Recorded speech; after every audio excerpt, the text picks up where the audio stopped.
në studio, ndërkaq teksa në Kosovë po diskutojmë për zgjedhje, do të diskutojmë në Maqedoni të Veriut për diçka tjetër, për një protestë e organizuar nga studentët shqiptar, nga viset e ndryshme do të mbledhen sot në Shkup për të shprehur pak kënaqësitë e tyre ndaj mosmbajtjes së provimit të jurisprudencës në gjuhën shqipe.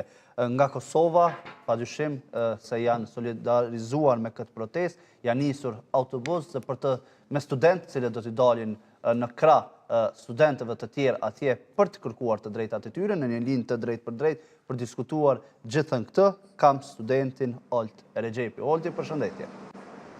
Përshëndetje të gjithë juve, me keqardhje ju njoftoj se nuk mundem të jem në studio aty me juve, por pas protestës shpresoj shumë që të jem pranë juve aty. Përshëndetje edhe një herë, faleminderit për ftesën. Që edhe pas protestës të komentojmë dhe të analizojmë mbi gjithë atë se çfarë ka ndodhur në protestë dhe cili ka qenë efekti që ka prodhuar. Në anën tjetër, e përmenda një grup studentësh nga Kosova jeni nis drejt Shkupit për të përkrahur këtë protestë. Ishte ftesë, ishte vetë iniciativë, si rodhi gjithçka? Sigurisht, kjo ti themi, ti bijem drejt këtij muhabeti është ne kemi marrë si student, domethënë këtë vetë iniciativë, kemi organizuar në baza, domethënë një grup i pavarur studentësh, të cilët e kanë parë të arsyeshme se duhet i bashkangjitin kësaj proteste për të drejtën e kolegëve tanë, të cilët po e përballojnë sot në Maqedoninë e Veriut. Dhe sigurisht studentët e Kosovës janë gjithmonë aty kur është nevoja për drejtësi dhe solidaritet. Kjo protesta as pak nuk përmban afera nacionaliste apo të destabilizuese. Ti themi më qartë mos të krijoj probleme, por vetëm në mënyrë të qytetëruar ne po shkojmë atje si qytetarë siç na ka hije për të protestuar, për të ndihmuar kolegëve tanë që po përballen me një problematikë jo të lehtë. Madh numri studentëve që janë bashkuar iniciativës suaj nga Kosova për ta mbështetur protestën në Shkup? Sigurisht ka një numër mjaft solid, të cilët disa janë organizuar edhe me vetura. Apo dëgjojmë se Po ju dëgjojmë. Po, vetëm edhe kamerën ta rregullojmë sërish që t'ju shohim. Po ju dëgjojmë, Olti. Me shumë gjas kemi shputur kontaktin. Në pak sekonda, Olti, po, ja. Apo dëgjojmë? Po, Olti, po. Apo dëgjojmë? Po, nëse po na dëgjojmë, po. Unë betëm edhe një herë. Po thoja, nëse ka shumë studentë të cilët janë bashkuar, si po shkohet atje? Po shkohet me autobus, me vetura, po them private, pra po shkojnë në mënyrë të organizuar, si është, se duam t'i dim detajet. Do me thënë, ne po shkojmë, disa studentë kanë vendosur të vinë në autobusin i cili është organizuar në mënyrë organizative, por kemi edhe studentë të cilët janë nisur me veturat e tyre personale dhe vend takimin do e kemi në Shkup, do bashkangjitemi me njëri tjetrin dhe do të jemi të unifikuar si grupi i Kosovës, së studentëve. Në anën tjetër, Olti, besoni se këto protesta mund të prodhojnë ndonjë efekt pozitiv, marrë parasysh se ato të kaluarat nuk është se edhe patën rezultate konkrete. Kërkesa e studentëve atje dhe me përkrahjen juaj është e vetmja që provimi jurisprudencës të mbahet në gjuhën shqipe. Kërkesat e tjera u tha se nuk do të ketë as në këtë protestë, pra si shihni cili mund të jetë efekti që mund të prodhojnë realisht. Sigurisht edhe të gjithë kur të ta shohin seriozitetin dhe bashkimin e studentëve për qëllimin e tyre të pastër, për një të drejtë e cila është e garantuar me ligj, ne po shkojmë me atë besim se do të ketë patjetër ndikim mjaft të madh te kjo protestë e cila po bëhet. Keni marrë ndonjë ndihmë, Olti, për këtë organizim, qoftë nga Shkupi apo ndonjë organizat politikan, ka pasur ndihmë apo është gjithçka vetanake nga studentët? Jo, absolut, do me thënë kjo është diçka vetanake nga studentët. Është komplet, do me thënë, organizuar me organizatorët atje në Shkup, të cilët ta kanë ndihmuar me pjesën e transportit, të cilët i falenderojmë po ashtu. Figura politike apo parti politike nuk jemi përzi aty për shkak se duam të jetë diçka unifikuese, diçka e cila nuk ka të përzihet në parti politike, por thjesht iniciativë studentore. Megjithatë, Olti ka pasur përkraje edhe nga personalitete publike, jo vetëm nga politika, edhe të tjerë, madje edhe këngëtarja me famë ndërkombëtare, cila është shqiptare, Bebe Rexha, ka reaguar duke bërë thirrje që të mirret pjesë masivisht në protestë, madje patëm një postim të këngëtarës Nora Istrefi, ishte lideri Partisë Demokratike të Kosovës, cili pati djenje postim si dhe politikan të tjerë të subjekteve tjera politike. Dhe sa mendoni se gjitha këto thirrje e shtojnë dhe rrisin seriozitetin e kësaj proteste?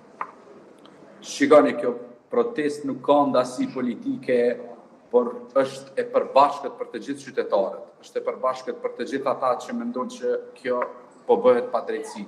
Sigurisht tek figurat si Bebe Rexha, Nora Istrefi, kjo tregon mjaft mirë se çfarë qëllimi i pastër është kjo protestë. Edhe sigurisht e dëshmon pjesën se ne jemi të pastër dhe ata po e përkrajnë këtë. Sa për pjesën e politikanëve nuk do doja ta komentoja për shkak se as nuk kemi pasur komunikim apo diçka, nuk dua të keq interpretohet.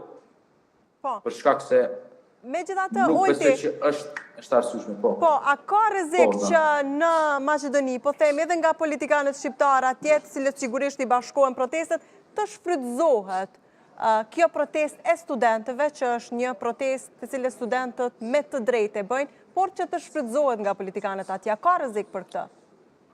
Shikoni, rreziku gjithmonë ekziston për shkak se partitë politike këtë punë kanë fundit të jemi të drejtë për drejtë.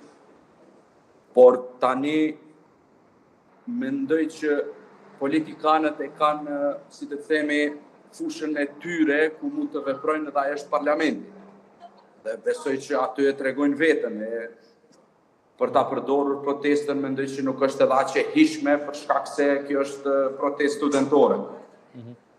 Sa ka qenë lehtë Oltit që të bindën studentët, apo janë përgjigjur lehtë kërkesës për të qenë pjesë e kësaj proteste? Marë parasysh se, e kam fjallin për studentët nga Kosova, marë parasysh se nuk prekën drejt për drejt nga kjo dhe fakti që dalin dhe solidarizohen me studentët tjerë shqiptar atje, është për të duartrokitur, besoj dhe për të përkrahur. Sigurisht gjithmonë Kosova ka dëshmuar se gjendet pranë kur ka probleme, kur ka padrejtësi, gjithmonë gjendet pranë Kosova. Edhe studentët e Kosovës nuk kanë hezituar të jenë pranë edhe këtë herë. Në fillim ka qenë sigurisht pak e çuditshme për studentët se çka po ndodh, por me kalimin e kohës kur kanë marrë informacion dhe e kanë pranuar këtë lloj fakti, e kanë pasur sa padrejtësi bëhet në këtë drejtim. Edhe sigurisht e kanë patë arsyeshme me u bashkangjit protestës. Po e qartë, dhe një çështje të fundit, Olti, sepse ju, sa kam informacion, jeni nga Tetova dhe keni ardhur për të studiuar në Universitetin e Prishtinës. Pra këtë problemin, sigurisht në Prishtinë. Po, me provimin e jurisprudencës ju nuk e keni. Megjithatë, keni shumë miq atje të cilët vërtet e kanë këtë problem. Sigurisht, ne kemi plot miq dhe e kemi jetuar ditë më ditë këtë lloj të themin që nuk është bërë e duhur kjo pjesa që s'është dhënë provimi jurisprudencës, siç e shpjegova sot me një emision tjetër, është se mësojnë, ligjerojnë në gjuhën shqipe dhe në fund të jepet provimi jurisprudencës në gjuhën maqedonase. Këtu nuk po bëhet fjalë se sa dieni keti për gjuhën maqedonase, po bëhet fjalë për dieni e asaj ati provimi, a kuptoni, edhe sigurisht është diçka që jo e pranueshme derisa ti ligjeron shqip, mëson shqip edhe në fund ta japësh provimin në gjuhën maqedonase, ku ne në Maqedoni po ashtu e kemi edhe me ligj që për përdorimin e gjuhëve dhe gjuhën shqipe. Po, e qartë, Olti, po shpresoj që sa më shumë student shqiptar që ti bashkohen kësaj proteste, që tjetë në mënyrë sa më masive dhe që të arri efektin e duhur. Faleminderit shumë që ishe në këtë lidhje të drejtë, po i lirojmë sepse po besoj që në pak minuta dhe do të nisemi. Edhe diçka të fundit, ju lutem, atëherë ne po nisemi tash, na uroni neve rrugë të mbarë. Patjetër. Edhe takohemi në Shkup dhe shpresoj të takohemi në studio pas protest për të diskutuar rreth problematikave. Patjetër, ftesa mbetet e hapur të presim këtu në studio. Faleminderit shumë. Faleminderit. Kalofshi mirë. Olti për gatishmërinë me qenë pjesë e kësaj interviste për dhënë pak detaje, pak kohë paranisjes për në Shkop, atje ku edhe do të protestohet në një protestë e cila është thirrur dhe pritet të jetë masive me fillim nga ora 16:30. Për të kuptuar detajet e